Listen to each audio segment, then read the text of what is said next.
Maybe you came from a home that there was anger there. Let me tell you that there is hope.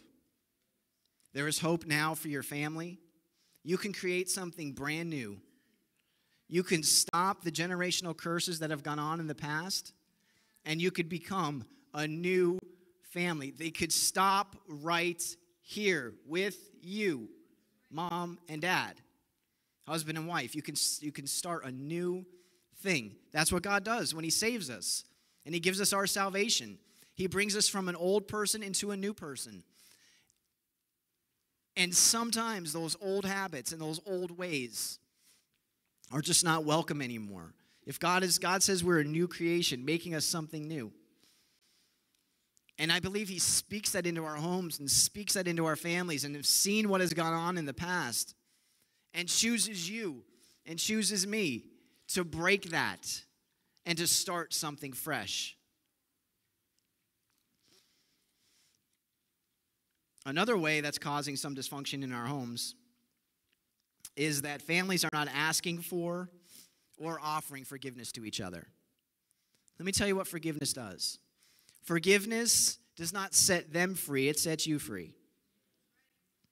When you choose to forgive someone, the other person doesn't even necessarily need to have to know that you've done so.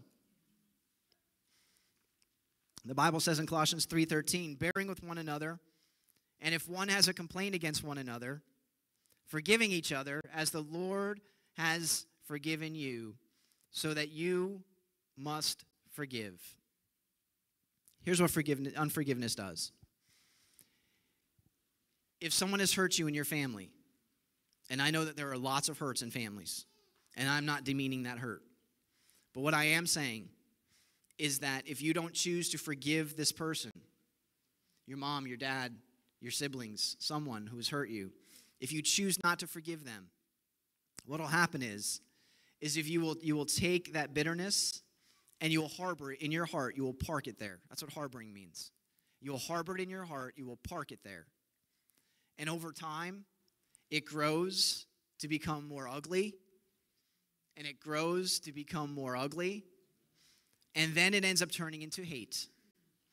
And now, 5 or 10 years later, you hate this person. And if all we had to do was forgive in the beginning, we could forget the hate. Now, I know forgiveness is hard because some people have done really bad things to you and to me. But it's a choice that we have to make.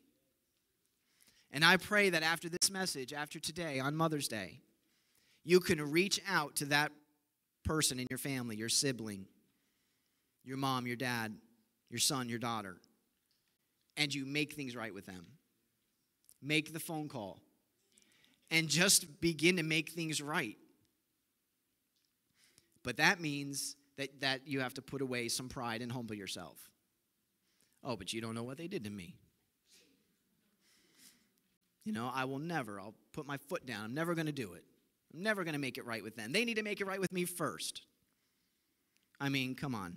Maybe, if you just reach out, and even if they don't respond, and you continue to reach out, and then you just got to bring it before the Lord. If you try over and over again, and this person does not want to heal the relationship with you, then it's up to God from there.